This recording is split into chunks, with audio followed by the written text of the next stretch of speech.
The Hand by Guy De Maupassant. All were crowding around Monsieur Bermator, the judge who was giving his opinion about the St. Cloud mystery.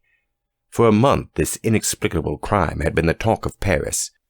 Nobody could make head or tail of it. Monsieur Bermator, standing with his back to the fireplace, was talking, citing the evidence, discussing the various theories, but arriving at no conclusion.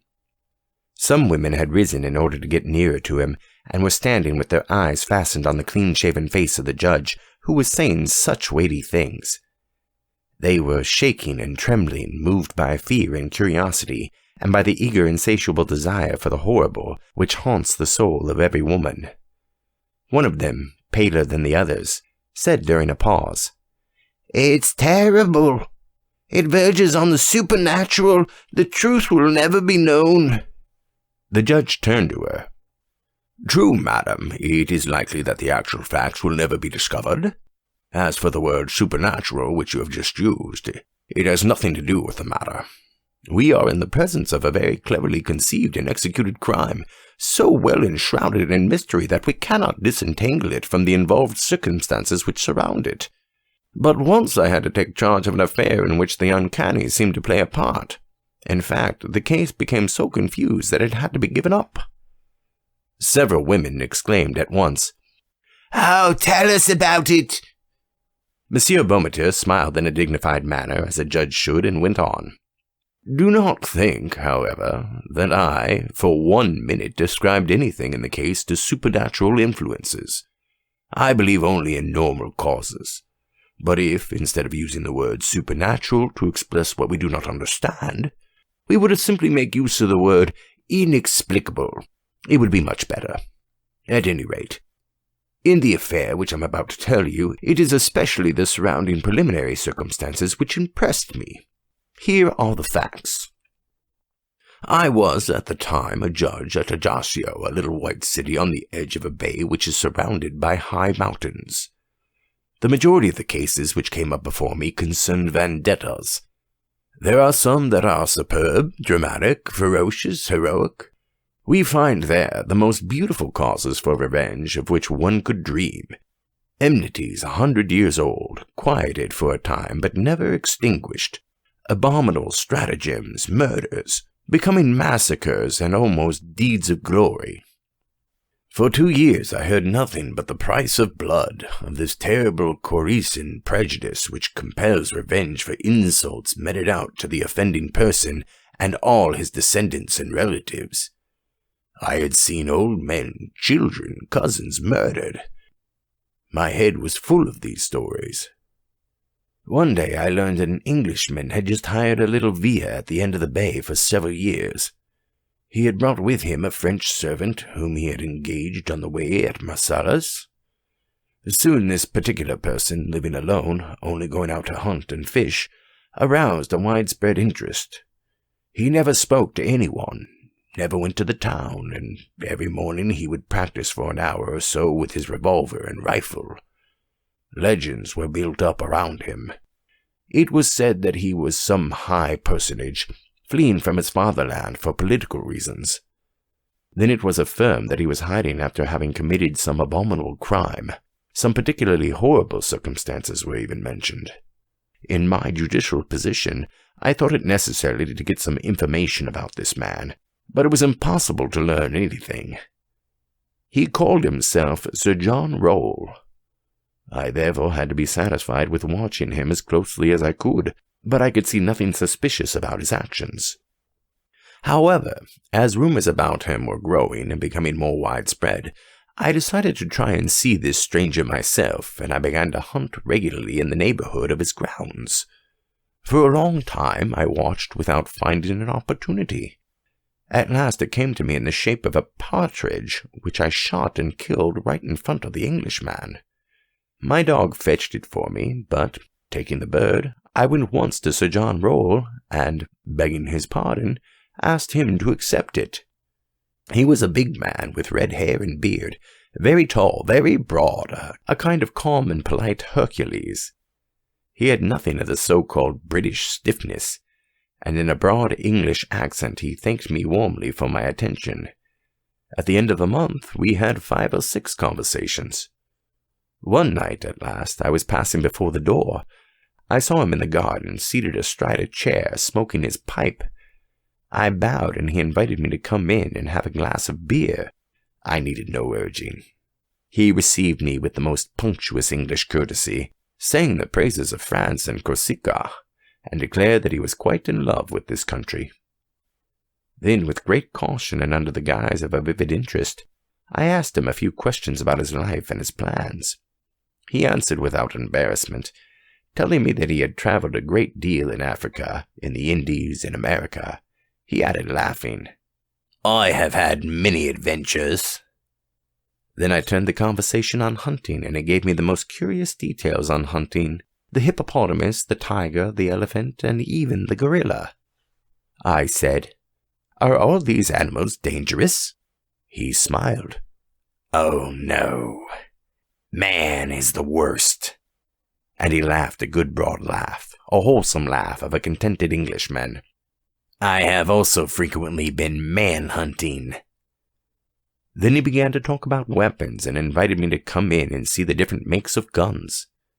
His parlor was draped in black silk embroidered in gold.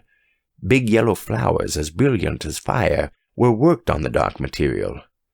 He said, "It is a Japanese material." But in the middle of the widest panel, a strange thing attracted my attention.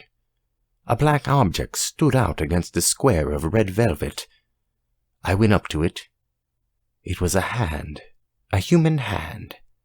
Not the clean white hand of a skeleton, but a dried black hand with yellow nails, the muscles exposed and traces of old blood on the bones, which were cut off as clean as though it had been chopped off with an axe near the middle of the forearm.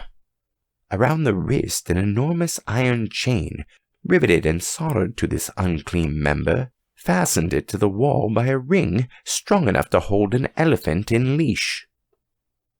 I asked, "What is that?" The Englishman answered quietly, "That is my best enemy. It comes from America, too. The bones were severed by a sword and the skin cut off with a sharp stone and dried in the sun for a week." I touched the human remains, which must have belonged to a giant. The uncommonly long fingers were attached by enormous tendons, which still had pieces of skin hanging to them in places. The hand was terrible to see. It made one think of some savage vengeance. I said, "This man must have been very strong." The Englishman answered quietly, "Yes, but I was stronger than he. I put on this chain to hold him." I thought that he was joking. I said, "This chain is useless now. The hand won't run away." Sir John Rawle answered seriously, "It always wants to go away. This chain is needed." I glanced at him quickly, questioning his face, and I asked myself, is he an insane man or a practical joker? But his face remained inscrutable, calm, and friendly. I turned to other subjects and admired his rifles. However, I noticed that he kept 3 loaded revolvers in the room, as though constantly in fear of some attack.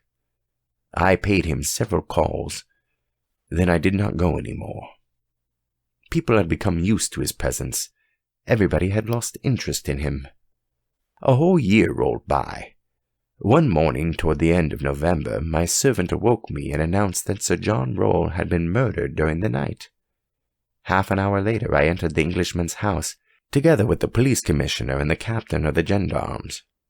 The servant, bewildered and in despair, was crying before the door. At first I suspected this man, but he was innocent. The guilty party could never be found.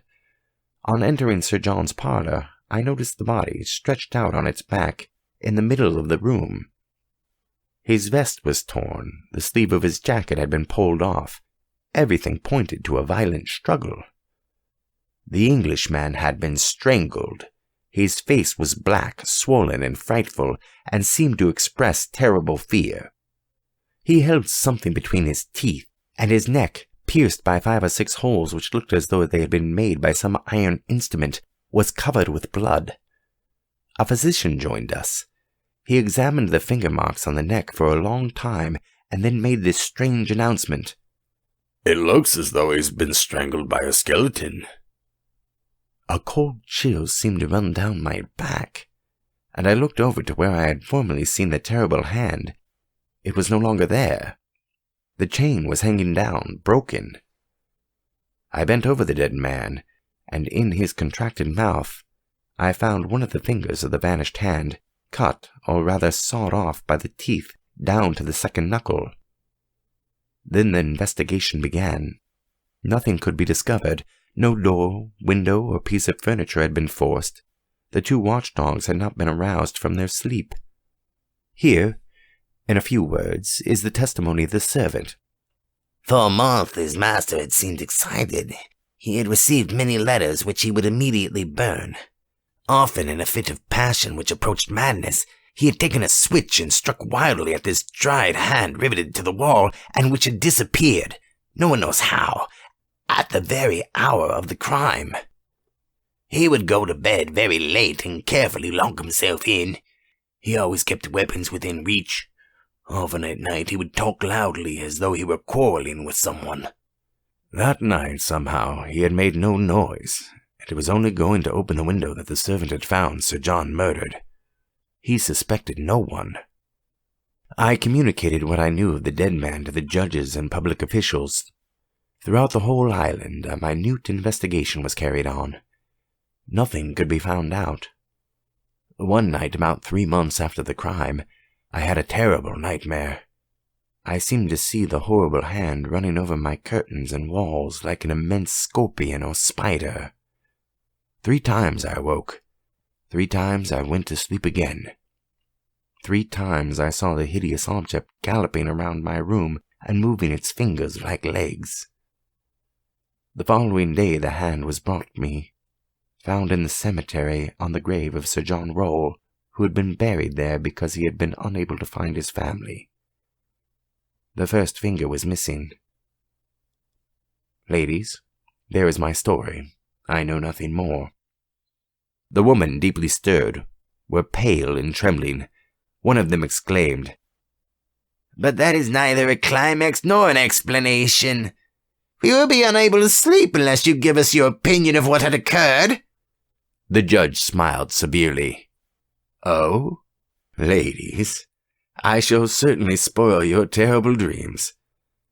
I simply believe that the legitimate owner of the hand was not dead, that he came to get it with his remaining one, but I don't know how. It was a kind of vendetta." One of the women murmured, "No, it can't be that."